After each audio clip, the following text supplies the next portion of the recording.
Episode 17 attack Arya और आनिक्य की नोकझोंक। अब तक आपने पढ़ा कि अर्यांशी और आनिक्य की एक्सीडेंटल किस हो जाती है, वो भी सभी लोगों के सामने, जिससे विशाखा जी गुस्से से भर जाती है और अर्यांशी को बुरी तरह से खींचती है, जिससे उसे गुस्सा आ जाता है और वो अपने शब्दों से उनकी बोलती बंद कर देती है। भूलो मत, भीख में दिया है मैंने अपना मंगेतर आपकी बेटी को, वरना अगर अर्यांशी ठाकुर छीनने पर आ जाए ना तो उसे उस चीज को हासिल करने से कोई रोक नहीं सकता। समझ आई बात? बुआ। उसने खींचते हुए कहा और अपने बालों को झटककर वहां से अपने भाइयों की तरफ बढ़ गई। विशाखा बुआ और अनेरी उसे देखती ही रह गई। आनिक्य की नजरों में अलग ही चमक थी जो उसकी बात सुनकर डिम हो गई और अब उनमें गुस्सा दिखने लगा। तभी रश्मि राणावत जल्दी से बोली, अनेरी बेटा मुहूर्त निकल रहा है, रिंग पहनाओ। अनेरी भी डर गई थी आर्यांशी की धमकी से, इसलिए उसने हाँ में सर हिलाया और रिंग पहनाने लगी कि तभी लाइट चली गई और चारों तरफ अंधेरा छा गया। लाइट्स को क्या हुआ? कोई देखो, रश्मि राणावत ने जल्दबाजी में कहा। उन्हें किसी भी हाल में ये सगाई करानी ही थी। लाइट्स जाते ही सभी की आवाज आने लगी। अर्यांशी को अच्छी फीलिंग नहीं आ रही थी। उसने अपने अभीर भाई का हाथ पकड़ा और बोली, भाई कुछ ठीक नहीं लग रहा है। ऐसे लाइट का जाना, वो भी इस एरिया में बिना कोई नोटिस दिए। कुछ गड़बड़ है भाई। हाँ आर्या, मुझे भी ऐसा ही लग रहा है। तभी अभीर ने अपना फोन निकाला लेकिन उसमें नेटवर्क ही नहीं था। उसकी आंखें सिकुड़ गई और वो अगस्त्य से बोला, डेंजर है। हवेली पर हमला हुआ है और जो भी है वो अंदर इसी अंधेरे की आड़ में घुस रहे हैं। सबसे पहले मेहमानों को बैक डोर से निकालो। ओके भाई। अगस्त्य चला गया और उसने सबसे पहले लेडीज को पीछे वाले दरवाजे की तरफ जाने का इशारा किया। अंधेरा घना था, वो अपना चेहरा भी देख नहीं पा रहे थे, लेकिन लकीली उनके फोन उनके पास थे जिससे वो दरवाजे तक पहुंच गई। सभी हाई सोसाइटी से थी तो वो समझ गई कि कुछ गड़बड़ है। कार्तिकेय और आनिक्य भी जान चुके थे। कार्तिकेय अगस्त्य की मदद करने लगा सभी को वहां से ले जाने की। वहीं अभीर ने आर्या से पूछा, अब तुम्हारी याददाश्त वापस आ चुकी है तो क्या मैं अपनी बहन पर पहले की तरह डिपेंड हो सकता हूँ? बिल्कुल। मैं अपने भाई की स्ट्रॉन्ग बहन हूँ। फिर इतने साल हो गए हैं, थोड़ी एक्सरसाइज ही हो जाएगी, उसने अपने हाथों की मुट्ठी बनाते हुए कहा। अभीर मुस्कुराया, फिर अपने बगल में शांत खड़ी आकृति को देखने लगा, जो मन ही मन भगवान को धन्यवाद दे रही थी कि अच्छा हुआ कि सगाई होने से पहले लाइट ही चली गई। आर्या मुस्कुराई और बोली, आप जाइए भाई, मैं अपना और भाभी दोनों का ख्याल रखूंगी। मेरी प्यारी बहन, बिना कहे ही सब समझ जाती हो। अभीर ने उसके सर को सहलाकर कहा तो आर्या अपने बालों को पीछे झटका देकर बोली, आखिर बहन किसकी हूँ? अभीर मुस्कुराया और उसके सर को थपथपाकर बोला, तुम हमारी ही बहन हो जो चेहरे को देखकर उसके अंदर का हाल बता देती है। ठीक है, अपना और अपनी भाभी का ख्याल रखना, मैं देखकर आता हूँ कि वो कितने लोग हैं। जी भाई। संभल कर जाना, आर्या ने चिंता से कहा तो अभीर ने अपना सर हिला दिया और आर्या के फोन की रोशनी में दिख रहा उसका अक्स अंधेरे में गायब हो गया। अर्यांशी ने आकृति का हाथ पकड़ लिया जो वहां से जा रही थी। भाभी आप मेरे साथ ही रहिए, भाई ने कहा है हम दोनों उनकी जान है, इसलिए हम दोनों को उनके लिए सेफ रहना होगा। क्या उन्होंने सच में मेरे लिए भी ऐसा कहा? आकृति ने थोड़ी हैरानी लेकिन खुशी से उससे पूछा। भाभी आप हमारी फैमिली है और भाई की इकलौती वाइफ। अगर आपको कुछ हो गया तो मेरे भाई विधवा नहीं हो जाएंगे क्या? आकृति उसकी बात सुनकर हैरान रह गई और उसका मुंह खुला गया। आर्या मुस्कुराई और बोली, आप जाइए भाई, मैं अपना और भाभी दोनों का ख्याल रखूंगी। मेरी प्यारी बहन, बिना कहे ही सब समझ जाती हो। अभीर ने उसके सर को सहलाकर कहा तो आर्या अपने बालों को पीछे झटका देकर बोली, आखिर बहन किसकी हूँ? अभीर मुस्कुराया और उसके सर को थपथपाकर बोला, तुम हमारी ही बहन हो जो चेहरे को देखकर उसके अंदर का हाल बता देती है। ठीक है, अपना और अपनी भाभी का ख्याल रखना। मैं देखकर आता हूँ कि वो कितने लोग हैं। जी भाई, संभल कर जाना, आर्या ने चिंता से कहा तो अभीर ना अपना सर हिला दिया और आर्या के फोन की रोशनी में दिख रहा उसका अक्स अंधेरे में गायब हो गया। अर्यांशी ने आकृति का हाथ पकड़ लिया जो वहां से जा रही थी। भाभी, आप मेरे साथ ही रहिए। भाई ने कहा है हम दोनों उनकी जान है, इसलिए हम दोनों को उनके लिए सेफ रहना होगा। क्या उन्होंने सच में मेरे लिए भी ऐसा कहा? आकृति ने थोड़ी हैरानी लेकिन खुशी से उससे पूछा। भाभी, आप हमारी फैमिली है और भाई की इकलौती वाइफ। अगर आपको कुछ हो गया तो मेरे भाई विधवा नहीं हो जाएंगे क्या? आकृति उसकी बात सुनकर हैरान रह गई और उसका मुंह खुला गया। आप इतना क्यों हैरान हो रही हो भाभी? जब कोई मर्द अपनी पसंदीदा औरत को खो देता है ना तो विधवा जैसा ही हो जाता है या ये कहे उससे भी ज्यादा डेंजर। और ये तुम कैसे जानती हो? एक गहरी लेकिन ठंडी आवाज आर्या को अपने बेहद करीब सुनाई दी। आर्या फ्लो में बस नॉवेल में पढ़ा है, इसलिए पता कहते हुए वो रुक गई। उसकी काली आंखें बड़ी बड़ी हो गई। वो अपनी गर्दन पर उस शख्स की गर्म सांसों को महसूस कर सकती थी। आर्या ने नजर घुमाई तो उसकी नजर उन्हीं जानी पहचानी ठंडी आंखों से जा मिली जो उसे ही घूर रही थी। तो ये आप है? उसने अपने सीने को पकड़ लिया और एक गहरी राहत की सांस लेकर बोली। तो तुम किसे एक्सपेक्ट कर रही थी? आनिक्य ने सख्त लहजे में पूछा। वो चिढ़ रहा था कि ये लड़की उसके सामने होते हुए भी किसी दूसरे के बारे में सोच रही है। अरे मिस्टर राणावत, मैंने सोचा उनमें से कोई होगा जिसने अंधेरा करके हवेली में घुसपैठ की है। हम्म। उसका जवाब सुनकर आनिक्य की आंखें शांत हो गई।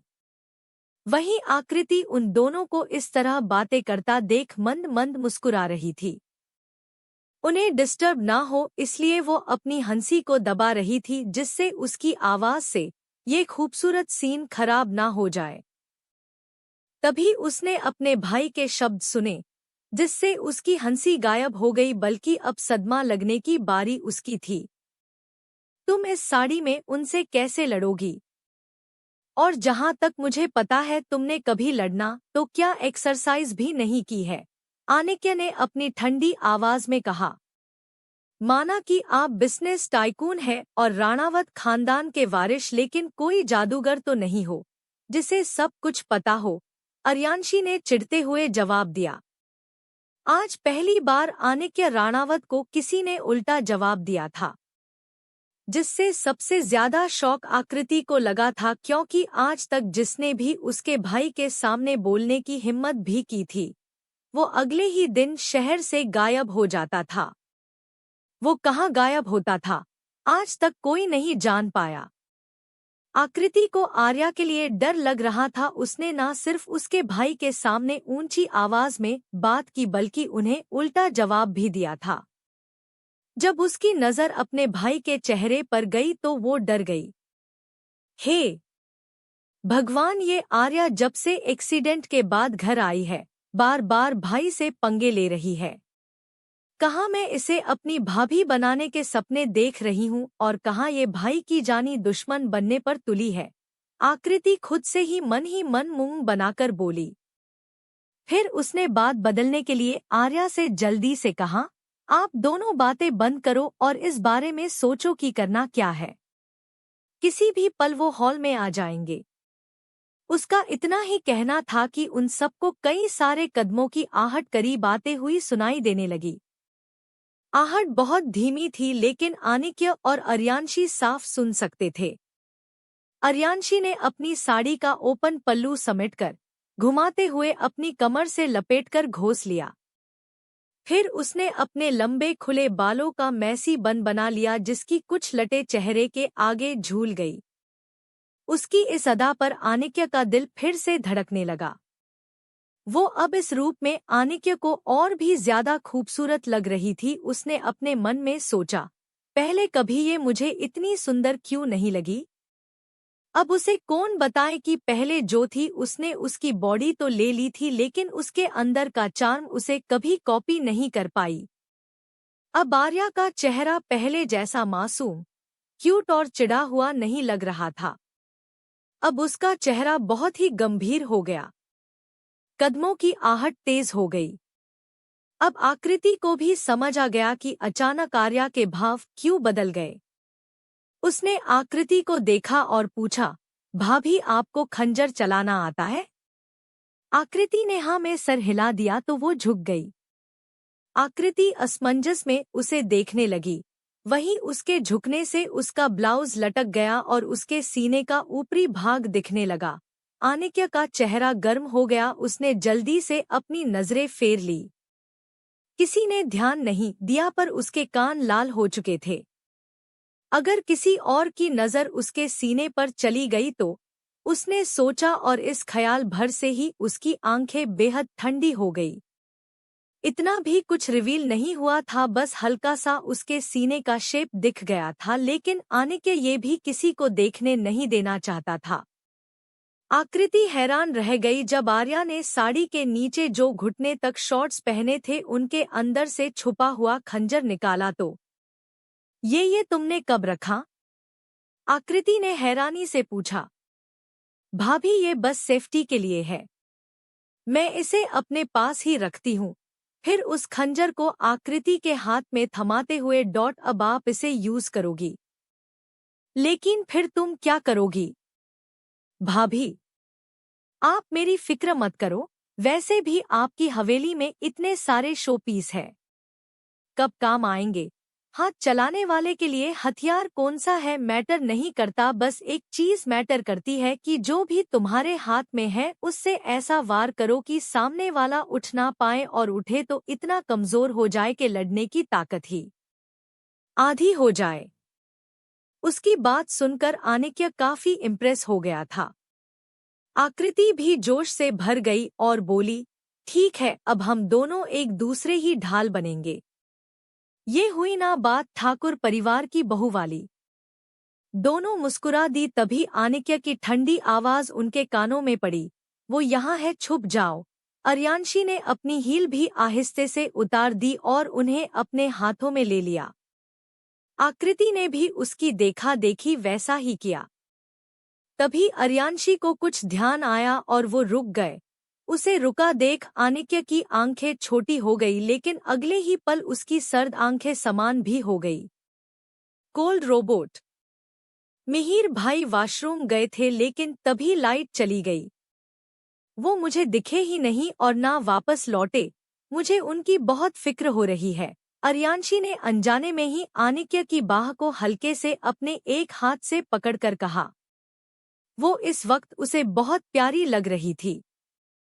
किसका दिल नहीं पिघलता? ठीक है मैं देखता हूँ, पर तुम ऐसे बाहर नहीं जाओगी। हम अभी भी नहीं जानते कि उनके कितने आदमी हैं और कहां-कहां से हवेली के अंदर घुसे हैं। आनिक्य जिसे दूसरे के छूने से नफरत थी वो खुद को उसके गौर मुलायम गालों को छूने से रोक नहीं पाया। तब जाकर अर्यांशी को होश आया और वो एकदम से उससे दूर हो गई और बिना कुछ बोले दबे पांव उसी पिलर के पीछे जाकर छुप गई जहां आकृति खड़ी थी। वहीं आनिक्य अपने खाली हाथ को घूरता रह गया। थोड़ी देर पहले वाला एहसास उसे सुकून दे रहा था। अब उसकी आंखें फिर से कठोर हो गई और वो भी अंधेरे में गायब हो गया। सभी मेहमानों को सेफली बाहर भेज दिया गया था जो उनकी जिम्मेदारी बनती थी। अब वहां सिर्फ राणावत फैमिली, ठाकुर फैमिली और सिंह फैमिली से विशाखा जी और अनेरी ही बचे थे। जाना तो वो भी चाहते थे, लेकिन उनका नंबर जब तक आता तब तक वो चारों तरफ से घिर चुके थे। वहीं वॉशरूम के पास कई सारे नकाबपोश मिहिर को घेरे खड़े थे। मिहिर जब वॉशरूम की तरफ आया तभी लाइट चली गई। उसने सोचा फ्यूज उड़ गया होगा, इसलिए वो फोन के फ्लैशलाइट को ऑन करके उसने वॉशरूम ढूंढ लिया और अंदर चला गया। जब वो वापस आया तभी उसे कोई आवाज सुनाई दी। वो फर्स्ट फ्लोर के वॉशरूम में आया था। आवाज तेज हो गई, जिससे मिहिर को क्यूरोसिटी होने लगी कि वहां कौन हो सकता है। क्या कोई अंधेरे में फंस गया है? उसने सोचा और भागते हुए बालकनी के पास आ गया, लेकिन वहां उसे कोई नहीं दिखा। अजीब बात है, आवाज तो यहीं से आई थी, वो खुद से बोला और आगे जाने लगा। वो अभी थोड़ी ही दूर गया होगा कि उसे 4 नकाबपोश लोगों ने चारों तरफ से घेर लिया और अपने हाथों में पकड़ी बंदूक उसके ऊपर तान दी। अचानक हुए हमले से मिहिर शॉक रह गया, लेकिन ये ज्यादा देर के लिए नहीं था। अटैक होना उनके लिए रोज का था। इतनी पावरफुल फैमिली में पैदा होना कोई हंसी खेल नहीं था, रोज मौत से सामना करना पड़ता है। कौन हो तुम लोग? उसने अपनी गंभीर आवाज में पूछा। उनमें से एक आदमी बोला, हम जो भी है ये तुम्हें जानने की जरूरत नहीं है। बस इतना जान लो कि आज ठाकुर खानदान और राणावत खानदान का नामो निशान मिट जाएगा। हाँ हाँ हाँ हाँ, तो तुम हमारा नामो निशान मिटाओगे? रीढ़ की हड्डी को जमा देने वाली ठंडी आवाज वहां गूंजी, जिसे सुनकर सभी नकाबपोश डर गए और वो अपने आस-पास देखने लगे, लेकिन उन्हें वहां कोई नहीं दिखाई दिया। वहीं मिहिर के होठों पर एक स्माइल आ गई। वो नकाबपोश कुछ समझ पाते कि तभी एक ठंडा चेहरा उन्हें बेहद करीब आ गया, जिसे देखकर वो डर से कांप गए और बंदूक पर उनकी पकड़ कमजोर हो गया। उसी पल 2 मजबूत हाथों ने दोनों नकाबपोश की बंदूकों को छीन लिया और एक को किक कर दिया, जो सीधा वहां रखे टेबल के ऊपर गिरा और वो लकड़ी का टेबल चकनाचूर हो गया। दूसरे को उसने उसी बंदूक से सर पर एक पावरफुल हिट किया, जिससे उसकी चीख निकल गई, जो अगले ही पल गले में दब गई, क्योंकि उस शख्स ने उसके मुंह को अपनी हथेली से कसकर बंद कर दिया था। मिहिर ने भी बाकी दोनों को संभाल लिया और दोनों की हड्डियां तोड़ दी। फिर उसने अपने सामने खड़े ठंडे निर्दय आदमी को देखकर पूछा, अब क्या करें इनका? बांध दो इन्हें और यही कोने के कमरे में स्टोर रूम है, उसमें डाल दो। आनिके अपनी सर्द आवाज में बोला और जैसे आया था वैसे ही अंधेरे में कहीं चला गया। मिहिर भी अपने काम पर लग गया। दूसरी तरफ का माहौल भी कुछ ऐसा ही था। अभीर टेरेस पर था और उसका अंदाजा बिल्कुल सही था। कोई भी नीचे से नहीं आया, वरना उन्हें पहले ही पता चल जाता। जो ट्रेकर उन्होंने 1000 मीटर की दूरी पर लगाया था वो एक्टिवेट हो जाता। इसका मतलब कोई अंदर का आदमी ही है जो इस जगह और राणावत हवेली के बारे में सब कुछ जानता है, अभीर ने सोचा। अभीर उनके पीछे ही था, बिल्कुल किसी साए की तरह। तभी पीछे चल रहे आदमी को कुछ शक हुआ और वो रुक गया। जैसे ही पलटने को हुआ कि उससे पहले ही अभीर ने उसे घसीट लिया और वहीं एक कोने में घुस गया। उसने झटके के साथ उसकी गर्दन मरोड़ दी। ऐसे ही उसने छुपते हुए कई सारे लोगों को ढेर कर दिया। जब वो एक आखिर बजे नकाबपोश को भी अपनी पकड़ में लेने को हुआ कि उसी वक्त सामने से दूसरा ग्रुप आ गया और उन्होंने अभीर पर अटैक कर दिया। गोलियों की आवाज से हवेली गूंज गई। अभीर गोलियों से बचते हुए 3rd फ्लोर की बालकनी से 2nd फ्लोर की बालकनी में जंप कर गया। उसके पीछे ही वो काले कपड़े पहने लोग भी कुंद गए। अभीर समझ गया था कि ये लोग उस ग्रुप जितने कमजोर नहीं है। अगर उसे 1 मिनट भी रिएक्ट करने में देर होती तो गोलियां उसके सीने के आर पार हो जाती। क्या अभीर बचा पाएगा अपनी फैमिली को? आनिके कहाँ गायब हो गया? एपिसोड 18, आर्या की फाइटिंग स्किल्स। अब तक गोलियों की आवाज से हवेली गूंज गई। अभीर गोलियों से बचते हुए थर्ड फ्लोर की बालकनी से सेकंड फ्लोर की बालकनी में जंप कर गया। उसके पीछे ही वो काले कपड़े पहने लोग भी कुंद गए। अभीर समझ गया था कि ये लोग उस ग्रुप जितने कमजोर नहीं है। अगर उसे 1 मिनट भी रिएक्ट करने में देर होती तो गोलियां उसके सीने के आर पार हो जाती। वहीं हॉल में बहुत सारे काले कपड़े पहने खतरनाक आदमी, जिन्होंने आंखों पर अंधेरे में देखने वाले स्पेक्स पहने हुए थे जिससे वो अंधेरे में क्लियरली देख सकते थे। ये देखकर अर्यांशी की आंखें छोटी हो गई और वो गुस्से से बोली, ये तो बेईमानी है। खुद तो पूरी तैयारी के साथ आए हैं, पूरा सज धज के, लेकिन हमें यहाँ उल्लू बना दिया जिसे कुछ दिख ही नहीं रहा। अच्छा, तो तुम कैसे देख पा रही हो? आकृति ने पूछा। ये तो खिड़की से आती चांद की रोशनी है जो इनकी परछाई और ऊपरी वेशभूषा जानने में मदद कर रही है। अगर इनका बस चलता तो जैसे नेटवर्क जामर यहाँ लगाया है उसी तरह चांद को भी हैक करके कल आने के लिए बोल देते। हाँ हाँ, आकृति मुंह दबाकर हल्के से हंसी और बोली, तुम कितनी फनी और क्यूट हो आर्या। थैंक यू भाभी। अर्यांशी ने आकृति के गाल को चूम कर कहा। आकृति हैरान रह गई, फिर हंसते हुए बोली, क्या बात है, पहले मेरे भाई को किस किया और अब मुझे। इरादा क्या है आपका मैडम? उस किस के बारे में याद आते ही अर्यांशी मुंह बनाकर बोली, उसे किस कहते हैं? अरे भाभी, वो तो बेबी किस थी और वो अभी अनजाने में हो गई, वरना किस वो भी आपके भाई को। ना बाबा ना, कभी सुना है कि कोल्ड रोबोट जिसके अंदर कोई एहसास और इमोशन नहीं है उसे किस करके कोई फायदा भी होगा? Cold robot. हाँ हाँ हाँ, अच्छा नाम रखा है तुमने मेरे भाई का। दोनों लड़कियां अपनी बातों में लगी थी, बिना ये जाने कि उनकी हल्की सी बोलने की सरसराहट की आवाज किसी ने सुन ली है। आकृति जो मुस्कुरा रही थी, एकदम से उसकी हंसी गायब हो गई और एकटक अर्यांशी के पीछे देखने लगी। उनके भावों को बदलता देख वो समझ गई कि जरूर कोई उसके पीछे है, फिर भी नाटक करते हुए बोली, क्या हुआ भाभी?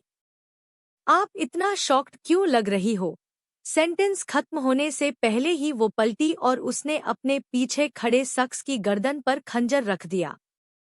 वो उसी पल उस खंजर को चलाने वाली थी कि उसकी नजर जाने पहचाने कोल्ड चेहरे पर चली गई। आप हो? हर बार ऐसे भूत की तरह क्यों प्रकट हो जाते हो? डरा ही दिया। अर्यांशी ने खंजर को उसके गले से हटाते हुए कहा।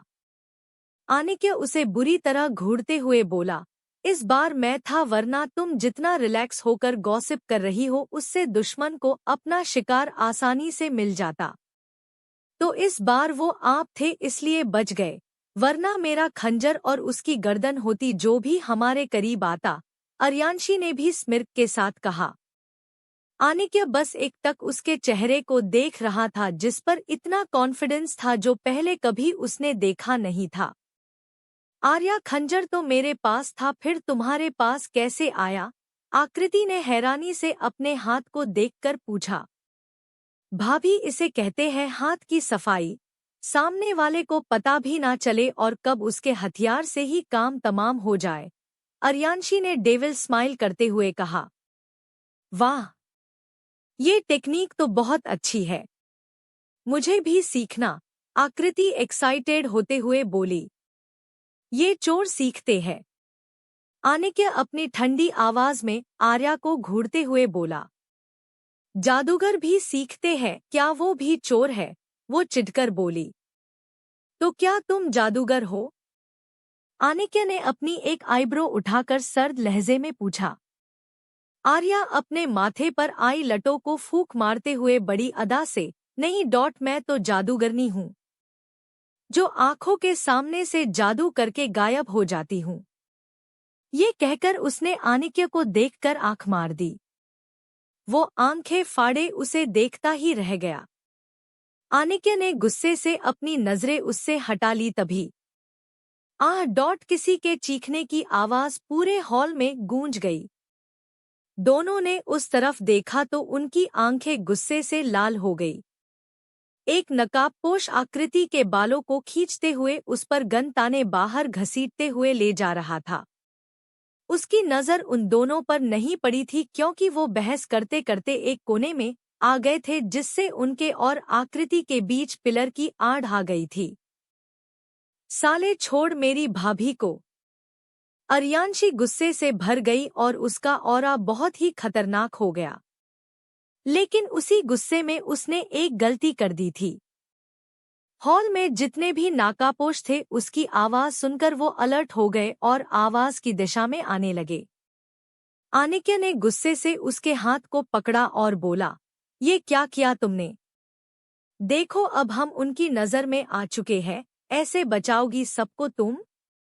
आर्या ने उसकी एक भी बात का जवाब नहीं दिया और अपने हाथ में पकड़ी हील को सीधा उस नकाबपोश के हाथ पर निशाना लगाया जिससे उसके हाथ से गन नीचे गिर गई। भाभी इसे पकड़ो और काट दो उसे, उसने खंजर आकृति की तरफ फेंक दिया। उसने भी बिना वक्त गंवाए उस खंजर को पकड़ लिया और उसकी कमांड को फॉलो करते हुए आकृति ने तेजी से काम किया और खंजर को हाथ में मजबूती से पकड़कर आदमी की गर्दन पर चला दिया। खून टप टप कर गले से बहने लगा जिसे देखकर एक पल के लिए वो आदमी सदमे में चला गया लेकिन अगले ही पल डॉटा डॉट उसकी दर्द भरी चीख की आवाज पूरे हॉल में गूंज गई और जल्दी ही शांत भी हो गई और उसकी सांसें वही थम गई। उसके साथी जो इसी तरफ आ रहे थे उनके कदम थम गए और खतरा महसूस करके पीछे हो गए। जबरदस्त अटैक भाभी, आप तो बहुत अच्छा खंजर चलाती है, एक ही बार में टाई टाई फीस। उसकी बात सुनकर आकृति हंस पड़ी और खंजर को उस आदमी के कपड़ों से साफ करके उसे दूर फेंक दिया। अर्यांशी मुस्कुराई और पलटकर आनिक्य को देखकर बोली, इसे कहते हैं डर। कब तक लुका छुपी खेलोगे?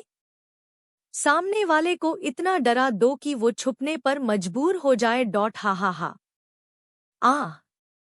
आर्या ने एक डेविल स्माइल के साथ पीछे खड़े आदमी जो छुपकर उनके ऊपर वार करने वाला था उसकी गर्दन को दबोच लिया, जिसकी वजह से उसकी चीख निकल गई और गले पर कस्ती पकड़ से उसका दम घुटने लगा और आंखें सदमे और डर से फैल गई। अगले ही पल चटक, हड्डी टूटने की तेज आवाज आई और आर्या ने एक स्मर्क के साथ उसकी गर्दन को छोड़ दिया और वो धड़ाम की आवाज के साथ जमीन पर ढेर हो गया। आनिक्य एकटक उसे घूरता रहा, उसकी आंखों में उसे लेकर दिलचस्पी बढ़ती ही जा रही थी। तुम पहली वाली आर्या नहीं हो सकती। जो 5 साल तक थी वो अलग थी, बहुत अलग, उसमें कुछ खास नहीं था। अगर तुम्हारी याददाश्त भी जाती फिर भी इंसान की पर्सनैलिटी कभी ना कभी कुछ टाइम के लिए तो नजर आती है। पर 5 सालों में इस आर्या की छवि तो मैंने कभी नहीं देखी। तुम एक अलग ही इंसान हो कौन तुम? वो अभी उसे अपनी तपती भेदने वाली नजरों से घूर ही रहा था कि तभी आर्या की आवाज उसे सुनाई दी। बाद में हैरान हो लेना, पहले इन्हें ठिकाने लगाना जरूरी है। अब बहुत हो गया। सफाई अभियान शुरू करते हैं, ये बोलकर वो हॉल के दूसरे कोने में चली गई। आनिक्य ने कोई जवाब तो नहीं दिया लेकिन उसकी चुप्पी को ही अपना जवाब समझकर आर्या खुले मैदान में आ चुकी थी। अब उसे चारों तरफ से सबने घेर लिया था लेकिन उसके चेहरे पर डर का कोई नामो निशान नहीं था, बल्कि एक एविल स्माइल थी। बहुत समय हो गया था एक अपाहिज की जिंदगी जीते हुए, लेकिन अब हाथ में आए मौके को जाने नहीं दूंगी और खूब मजे लूंगी। वो आदमी कुछ समझ पाते उससे पहले ही अर्यांशी ने पीछे के टेबल से कुछ उठाकर 2 आदमियों के सर पर दे मारा। वाइन की बोतल उनके सर पर फूट गई और कांच बुरी तरह से मांस में गब गया। खून दोनों के सर से फब्बारे की तरह खून बहने लगा जिसे देखकर उनमें से ही एक आदमी चिल्लाया और वहीं बेहोश हो गया। अरे वाह, ये तो 2 पर 1 फ्री वाला ऑफर है। चलो एक और गिनती कम हो गई, वो भी बिना मेहनत के। आर्या अपने हाथों को स्ट्रेच करते हुए कहा, फिर बाकी के आदमियों पर टूट पड़ी।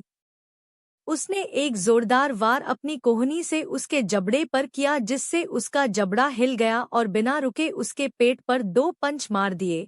अटैक इतना तेज था कि वो वहीं गिर गया और उसके मुंह से खून निकलने लगा।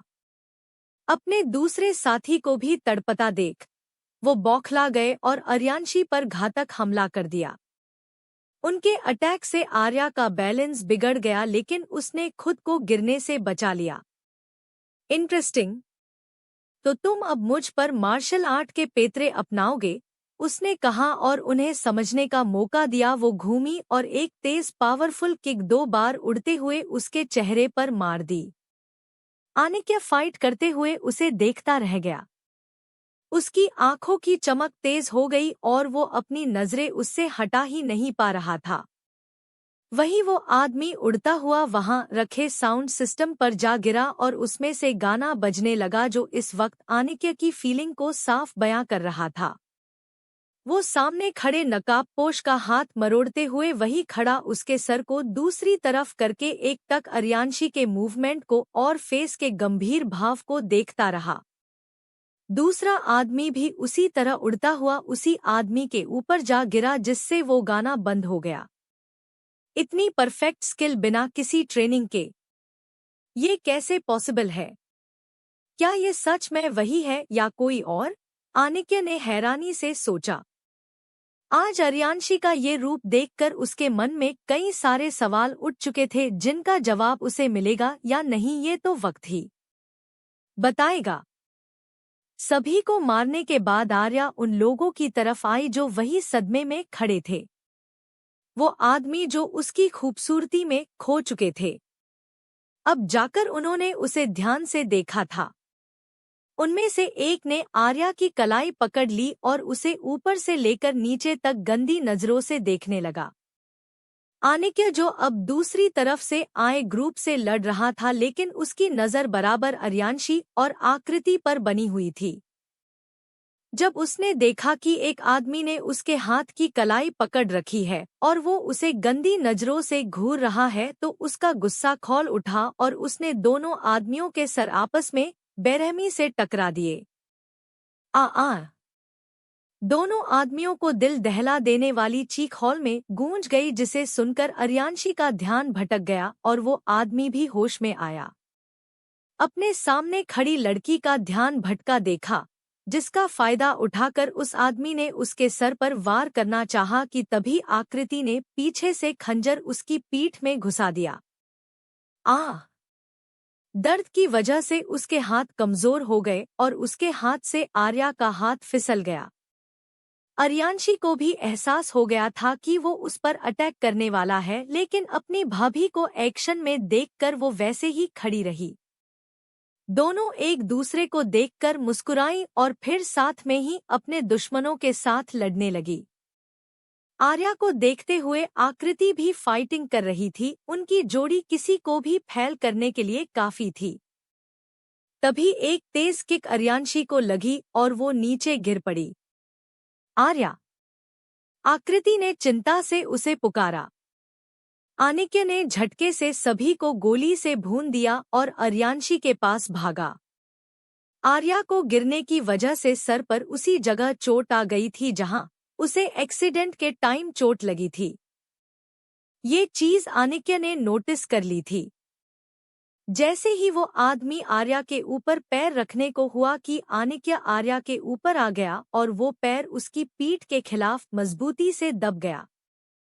लेकिन उसके चेहरे पर दर्द की लकीर क्या, कोई भाव नहीं था। वो बस बिना पलके झपकाए अर्यांशी को देख रहा था जिसका चेहरा दर्द में पीला हो गया था। उस पर कन्फ्यूजन साफ दिखाई दे रही थी। वो अपनी बड़ी बड़ी जेड ब्लैक स्पार्कल आईज से उसे ही हैरानी से देख रही थी। वो आदमी जिसके चेहरे पर मास्क था वो बुरी तरह से अपने नुकीले जूते आनिक्य की पीठ पर घुसा रहा था। अर्यांशी उस दर्द को महसूस भले ही नहीं कर सकती थी लेकिन जितनी बेरहमी उस आदमी ने दिखाई थी उससे उसे एहसास हो रहा था कि उसके ऊपर लेटे आदमी को कितना दर्द हो रहा होगा। वहीं आकृति मुस्कुराते हुए उन आदमियों से लड़ रही थी। उसकी आंखों में खुशी के आंसू थे और वो मन में बोली, आज पहली बार भाई ने अपनी फैमिली को छोड़कर किसी के लिए परवाह दिखाई है। वो आर्या के लिए गिरते जा रहे हैं, जिसका एहसास भी उन्हें नहीं हुआ है। लेकिन बहुत जल्द होगा और तब शुरू होगी प्यार की एक अनोखी दास्तान। जब ये दोनों इतने अलग और कबीले तारीफ है, तो इनकी मोहब्बत भी नए मुकाम बनाएगी और एक मिसाल बन जाएगी। वो खोई हुई थी कि उसी वक्त उस पर पीछे से हमला हुआ। वो मुड़ने को हुई कि किसी ने उसे आगे धकेल दिया। पीछे अंधेरे में छुपा शख्स जो दिखने में ही लड़की लग रही थी, वो बुरी तरह से मुस्कुराने लगी। आकृति उन हमलावरों के बीच जा गिरी और उसका पैर बुरी तरह से मुड़ गया। वो उठने की कोशिश करने लगी, लेकिन दर्द की तेज लहर ने उसकी हिम्मत तोड़ दी। वो अब रेंगते हुए उन लोगों से दूर जाने लगी। वही अब तीनों फंस चुके थे। जहां आनिक्य और आर्या को भी अब तक चारों तरफ से घेर लिया गया था और उनके ऊपर 10 से भी ज्यादा गन तनी हुई थी। हाँ हाँ हाँ, बहुत फुदक रही थी तू और तेरी वो दोस्त। हमारे साथियों को मारा। अरे औरत हो तो औरत की तरह रहो। छुपकर एक कोने में बैठती। लेकिन नहीं, सबको झांसी की रानी बनने का शौक चढ़ा था। अब मरो डॉट। उस आदमी ने अपनी गन को आकृति की तरफ तान दिया और शूट कर दिया। गोली की आवाज पूरे हॉल में गूंज गई। आर्या और आनिक्य का दिल धक से रह गया और दोनों ने सदमे से वहां देखा जहां आकृति थी और चिल्लाए, कृति, भाभी। आर्या को अपने गाल पर गीला महसूस किया तो उसकी नजरें आनिक्य के चेहरे पर चली गई और वो ये देखकर हैरान रह गई कि वो ठंडा क्रूर राजा रो रहा था। गोली की आवाज पूरे हॉल में गूंज गई। आर्या और आनिक्य का दिल धक से रह गया और दोनों ने सदमे से वहां देखा जहां आकृति थी और चिल्लाए, कृति, भाभी। आर्या को अपने गाल पर गीला महसूस किया तो उसकी नजरें आनिक्य के चेहरे पर चली गई और वो ये देखकर हैरान रह गई कि वो ठंडा क्रूर राजा रो रहा था। आकृति की आंखों से आंसू बहने लगे, लेकिन आंखों में दर्द नहीं बल्कि खुशी थी। उसके आंसू आंखों से बहते हुए चेहरे को भिगाने लगे।